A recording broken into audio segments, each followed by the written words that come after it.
Arabia సముద్రంలో ఏర్పడిన అల్పపీడనం రేపు కర్ణాటకలో తీరం దాటే అవకాశం ఉన్నట్లు ఐఎండీ అంచనా వేసింది. ఈ నెల 23 వరకు అల్పపీడన ప్రభావం కొనసాగే అవకాశం ఉండటంతో దక్షిణాదితో పాటు అనేక రాష్ట్రాల్లో వర్షాలు కురిసే ఛాన్స్ ఉందని అంచనా వేసింది.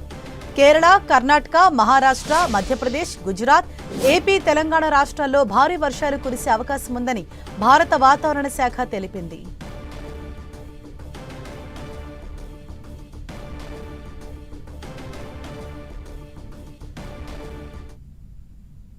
పశ్చిమ మధ్య బంగాళాఖాతంలో ఏర్పడిన ఉపరితల ఆవర్తనం ఎఫెక్ట్తో ఏపీలో భారీ వర్షాలు పడే అవకాశం ఉందని విశాఖ వాతావరణ కేంద్రం తెలిపింది. రానున్న 3 రోజుల పాటు ఏపీలో విస్తారంగా వర్షాలు పడే అవకాశం ఉందని అధికారులు చెప్పారు. ప్రధానంగా దక్షిణ కోస్తా, రాయలసీమలో భారీ నుంచి అతి భారీ వర్షాలు పడతాయన్నారు. మరో 24 గంటల్లో ప్రకాశం, నెల్లూరు, తిరుపతి, చిత్తూరు, వైఎస్ఆర్, అన్నమయ్య జిల్లాలో భారీ నుంచి అతి భారీ వర్షాలు పడే ఛాన్స్ ఉందని తెలిపారు. దీంతో ఆ జిల్లాలకు ఆరెంజ్ అలర్ట్ జారీ చేశారు.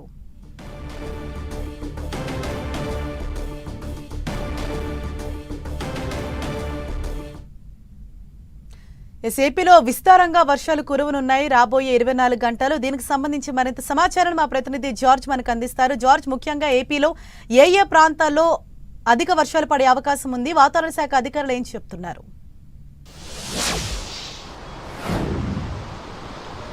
ఉపరితల ఆవర్తనం, ద్రోణి రుతుపవనాల ప్రభావంతో రాష్ట్ర వ్యాప్తంగా విస్తారంగా వర్షాలు కురుస్తూ ఉన్నాయి. నిన్న అర్ధరాత్రి నుంచి కూడా చాలా చోట్ల ఎడతెరపి లేకోకుండా వర్షాలు అనేవి కురుస్తూ ఉన్నాయి. అయితే దీని ప్రభావం 3 రోజుల పాటు ఉండే అవకాశం ఉందని వాతావరణ శాఖ చెబుతూ ఉంది. ముఖ్యంగా దక్షిణ కోస్తాంధ్ర అలాగే రాయలసీమ ప్రాంతాల్లో భారీ నుంచి అతి భారీ వర్షాలు రాగల 24 గంటల్లో చాలా చోట్ల కూడా కురిసే అవకాశం ఉందని చెప్తూ ఉన్నారు.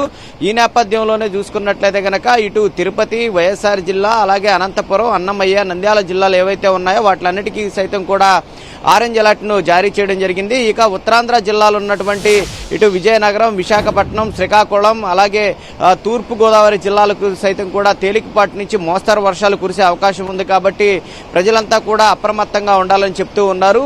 దీనికి తోడు ముఖ్యంగా గాలులు సైతం కూడా గంటకు 50 నుంచి 60 కిలోమీటర్ల వేగంతో వీచే అవకాశం ఉంది. ఈ పరిస్థితి దాదాపుగా 3 రోజుల పాటు కూడా వెదర్ పరిస్థితి ఇట్లాగే ఉండే అవకాశం ఉందని కనిపిస్తూ ఉంది. ఇటు కేవలం రాష్ట్రంలోనే కాకుండా 2 తెలుగు రాష్ట్రాల్లో కూడా విస్తారంగా వర్షాలు చాలా చోట్ల కురుస్తాయని వాతావరణ శాఖ చెబుతూ ఉంది.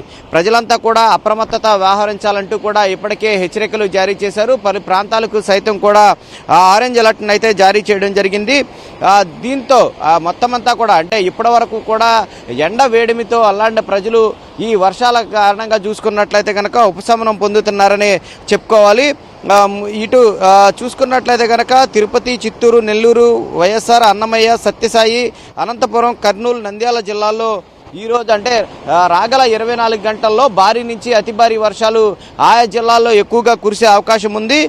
ఇటు విజయనగరం, విశాఖపట్నం, అనకాపల్లి, తూర్పుగోదావరి, పశ్చిమ గోదావరి, కోనసీమ, కృష్ణా, గుంటూరు, పల్నాడు, బాపట్ల జిల్లాల్లో తేలికపాటి నుంచి మోస్తరు వర్షాలు కురిసే అవకాశం ఉందని వాతావరణ శాఖ చెబుతూ ఉంది. అయితే ఇప్పటికే చూసుకున్నట్లయితే కనుక నిన్న సాయంత్రం నుంచి చాలా చోట్ల కూడా ఎడతెరపి లేకోకుండా విస్తారంగా వర్షాలు కురుస్తూ ఉన్నాయి. చాలా చోట్ల రోడ్లన్నీ కూడా జలమయమైన పరిస్థితి అయితే కనిపిస్తూ ఉంది.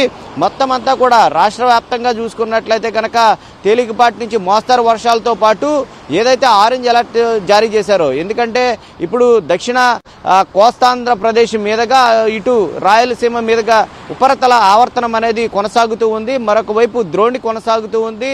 అంతేకాకుండా ఇటు మాల్దీవ్స్, అండమాన ప్రాంతంలో సైతం కూడా ఈ ఋతుపవనాలు ముందుకు కొనసాగుతూ ఉన్న నేపథ్యంలో వీటన్నిటి ప్రభావం ఇటు వాతావరణానికి అనుకూలంగా ఉన్న నేపథ్యంలో భారీ నుంచి అత్యధిక భారీ వర్షాలు అయితే కురుస్తూ ఉన్నాయి. అంతేకాకుండా చాలా చోట్ల కూడా రాష్ట్రంలో మరికొన్ని ప్రదేశాల్లో సైతం కూడా ఎక్కువగా వర్షపాతం అనేది నమోదవుతూ ఉన్న పరిస్థితి కనిపిస్తూ ఉంది. ఉదయం నుంచి కూడా ఎడతెరపి లేకోకుండా రాష్ట్ర వ్యాప్తంగా చాలా చోట్ల కూడా భారీ వర్షాలు అయితే కురుస్తూ ఉన్నాయి. ఈ నేపథ్యంలో ప్రజలంతా కూడా అప్రమత్తంగా ఉండాలని చెప్తూ ఉన్నారు. ఎందుకంటే ముఖ్యంగా గాలుల తీవ్రత కూడా ఎక్కువగా ఉండే అవకాశం ఉంది. పిడుగులు, ఉరుములతో కూడిన వర్షాలు కురిసే అవకాశం ఉంది. ఎక్కువగా చూసుకున్నట్లయితే కనుక దీని ప్రభావం అంతా ఇటు రాయలసీమ ప్రాంతాల్లోనే ఎక్కువగా ఉంటుందని ఉపరితల ఆవర్తన ప్రభావం రాయలసీమ జిల్లాల్లోనే ఎక్కువగా ఉండే అవకాశం ఉంది కాబట్టి ప్రజలంతా కూడా అప్రమత్తంగా ఉండాలి. గంటకు 50 నుంచి 60 కిలోమీటర్ల వేగంతో గాలులు వీస్తాయి. అంతేకాకుండా అత్యధికంగా భారీ నుంచి అత్యంత భారీ వర్షాలు కురుస్తాయి కాబట్టి ప్రజలంతా అప్రమత్తంగా వ్యవహరించాలని వాతావరణ శాఖ చెబుతూ ఉంది.